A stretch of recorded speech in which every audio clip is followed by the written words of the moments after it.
We play and call it work. Hey everybody, Matthew here from MiniWarGaming.com, and welcome to another video where we talk about the changes going from 8th edition 40k to 9th edition 40k. We've already covered the moving phase, the shooting phase, and the close combat phases. That's the charge phase and the fight phase. You may have wondered, why did we skip the psychic phase? Why haven't we talked about the morale phase? Or the new terrain rules, or all these different things? Well, in this video, we're going to go over 12 other important changes between 8th and 9th edition, some of which will get their own videos later on, and we're just going to touch briefly here in this video. Number 1, Psychic Phase. The Psychic Phase has remained largely untouched, with the exception of the rules being a little ambiguous as to whether the same Psyker can cast Smite more than once, which I believe the FAQ will just clear up that they cannot. Other than that, the one change that is very clear is now you must complete casting or manifesting all the psychic powers from one of the Psykers before moving on to the next. So in this case, we have 3 different Psykers. We would select one, manifest all their powers, or choose not to, and then select the next and select the next. This will largely not impact most armies, but if you did have ones which was really important that you went back and forth between them, you will be forced to finish one before moving on. Number 2, morale tests and combat attrition. 9th edition has seen some very big changes for the morale phase. One of the smaller ones is that players alternate taking morale tests for units from their army that have suffered casualties this turn, rather than the player whose turn it is doing all of theirs first. Probably not a big deal, might come up in some small situations where that makes a difference. The way you take a morale test is still the same. You count up the number of models that you lost from that unit this turn, you roll a d6, and you add that to it. And if you roll a natural 1 though, this has changed, it is always a success. So you could have lost 10 models from your squad, have a leadership of 6, which in 8th edition means that you automatically failed that morale test by at least 5. And if you roll a 1 though, you automatically pass that morale test. Furthermore, if you do fail the morale test, it doesn't matter how much you failed by. The following happens. So let's assume first off that these Necron warriors were a much larger squad, and I rolled and I just failed their morale test. The first thing that happens is one model of my choice flees. I remove it. The next thing that happens is I roll a die for each remaining model, and for every 1, let's just pretend I actually rolled a 1, for every 1 I remove that model. If the unit is below half strength, in other words, if they have less than half the starting models that they started, so they had 20 models to begin with, if they're at 9 or less, if they had 15 models, if they're at 7 or less, then it's at 1s and 2s that you must remove models. So in this case, let's say that they're below starting strength. Let's say they started at 20. Then they would lose 1, 2, 3 models of my choice. This is very different from 8th edition. It's not clear yet if you crunch the numbers whether this is good for hordes, good for elites, bad for hordes, bad for elites. Because if you had 30 guys and 15 of them had died, and you had a leadership of 5, then you were guaranteed to lose at least 11 of them. Whereas now, if you failed the morale test, first off, you could actually pass it by rolling a 1. But if you failed it, then you would just roll 15 dice, and for every 1, you would lose another model, which on average is only going to lose 2 or 3. Even if you're at half strength, that jumps up to 5 or 6, much less than what it did before. But it also means if you were an elite squad with not very many models, and you only failed a morale test on a 6, well, in the 8th edition, you would only lose 1 model. Whereas in this edition, you are guaranteed to lose that 1 model, plus whatever other 1s that you roll. So it definitely works more against elite units, but it also still can hurt hordes, because if you just barely fail your morale, if you only lost a few of them, you're still rolling dice for the rest of those models. And so you could still see more significant losses at the lower end of deaths, whereas at the higher end, you're going to see less removal of models. Number 3, unit coherency checks. While you can never move or charge or pile in or consolidate or do any other voluntary move and end not in unit coherency, one way that you could lose coherency is through casualties. For example, if the Space Marines did enough damage that you removed models, and for some reason you were foolish and decided to remove all of these and leave these 2 Necron warriors. Well, after the morale tests are done, assuming you lose no others through the failed morale test, you have to check if they're in coherency. If they're not, then you must remove models until they are. In this case, it's simple. I have to remove one of these models because now my unit's in coherency because it's only a unit of 1. But if I had ended with something like this, then I would actually have to lose either these 2 models or these 2 models. And obviously that would hurt a lot. So make sure when you're removing models as you take casualties that you try to keep everything in coherency as long as possible. Also note that this happens in the morale phase. So one thing that I noticed in one of my battles was that I was able to go out of coherency to prevent my opponent from being able to consolidate into something I didn't want him to. But then in the morale phase, I would subsequently lose some of my models. But at least I was able to hold him back from getting where he wanted to go. Number 4, objective markers. In 8th edition, in order to be within range of an objective marker, you had to usually, mission specific, be within 3 inches of the center, and models could not control more than one objective marker, which didn't usually come up because they were far enough apart. Now they recommend that your objective markers are 40mm round markers, although they don't require it. But instead of needing to be within 3 inches of the center of the objective, you need to be within 3 inches horizontally and 5 inches vertically of any part of the objective marker. In other words, it increases the diameter of the circle of influence. So in this case, before, if we were to measure, there would only be 2 Space Marines within range of this objective marker, but now, because we're measuring to the edge of it, there are 3. Whoever has the most models in range is the one controlling that objective. Models cannot control more than one objective marker. Of course, there's still things like objective secured where something can trump that, but that is the general rule of thumb for the objective markers. Number 5, starting command points. Now, building your armies deserves a video of its own, but we're going to cover a few things right here. The first one is, you no longer get command points by creating detachments. You always start with the same number of command points based on the size of the game that you're playing. If you're playing a typical 1,500 to 2,000 point game, then you have 12 command points to start. Whether you are Grey Knights, whether you are Tau, whether you are Genestealer Cult or Astra Militarum, whether you have double brigade, you always start with the same number of command points. And then you spend them instead of gaining them to get your army. Number 6, gaining command points. In 8th edition match play, they did add a rule that you could not refund or regain or gain more than 1 command point per turn. That has stayed in 9th edition, but with one extra caveat. You can't even gain them from other things such as stratagems. For example, the Tyranids have a stratagem that if a Genestealer or Lictor or other characters destroy an enemy character, then they could spend 1 command point on a stratagem to gain D3 command points back.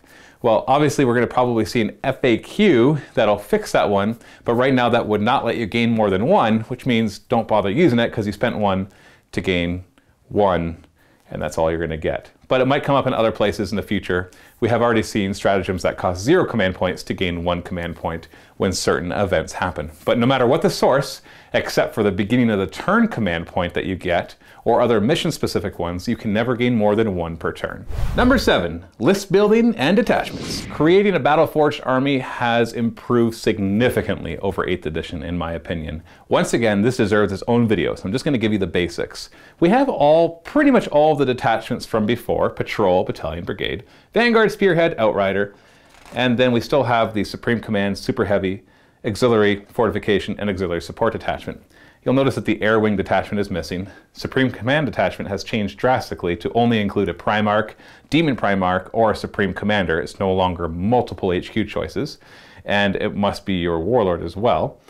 But what happens here is instead of gaining command points, you spend command points to bring a detachment. So remember before we said that in a normal 1,500 to 2,000 point game you start with 12? Well, if you want to bring a battalion, that costs 3 command points. If you want to bring a Vanguard, that costs 3 command points. An Outrider costs 3 command points. Now here's the thing though, patrols, battalions, and brigades all refund the command points if your Warlord is in them. In other words, your first patrol, battalion, or brigade detachment is free. It's anything else that you want to add on that will cost you command points. So no longer do you have to try to finagle extra elites or heavy support so you can make a brigade. If you want to make a brigade, make a brigade. If you want to make a battalion, make a battalion. Heck, you'll get the same number of command points as everybody else if you bring a patrol detachment. And it's so much nicer because now you can just build the army to play the game rather than just to farm command points. Number 8, new stratagems. While we still have the command reroll, counteroffensive, and insane bravery stratagems of 8th edition, even a couple of those have changed. And now we've gained some extra stratagems that all armies can use. First off, the command reroll has changed greatly. Before it was just to reroll a single die.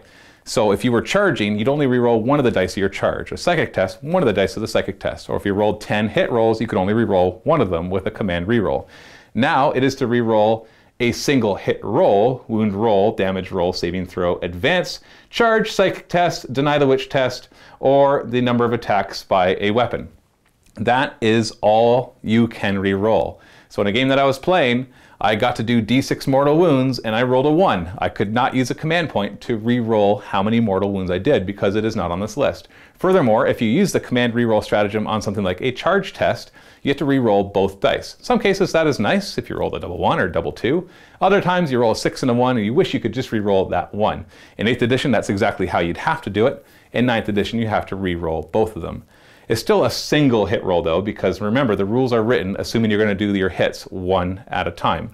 We get other interesting stratagems for falling back. Cut them down as a 1 command point stratagem that if your opponent falls back, you can attempt to do some mortal wounds to them. Desperate breakout. If you are totally surrounded and cannot fall back, you can spend 2 command points and actually pass through your enemies in order to do falling back, as long as you end out of engagement range.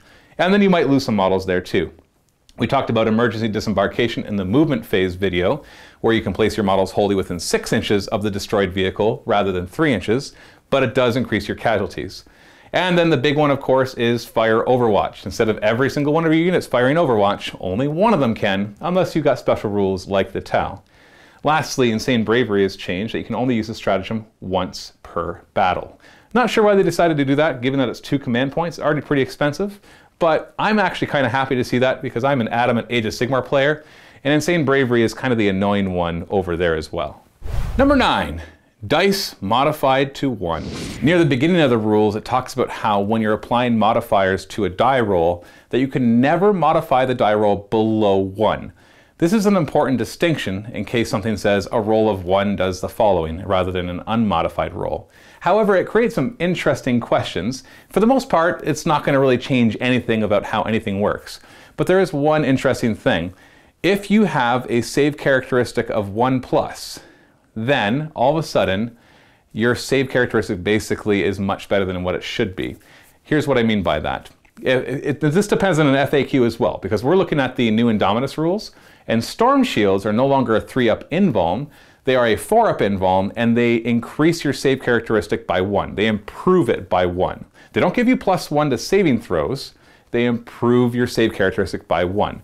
Now we're not sure yet at the time of making this video whether that'll be the general rule for Storm Shields. In the other case, a Terminator with a Storm Shield will have a save characteristic of 1+. That might not sound like a big deal because 1s always fail, but this unmodified rolls of 1 always fail. And so, for example, if I have a Terminator with a Storm Shield who's improved a save characteristic to 1+, and there's no rule anywhere that says that you can't have a save characteristic of 1+, I check just to make sure, then what happens when you're hit with a Melt-A-Gun that is -4 AP? Well, you might think, well, that just means you take your 4-up invulnerable save. But let's do the math.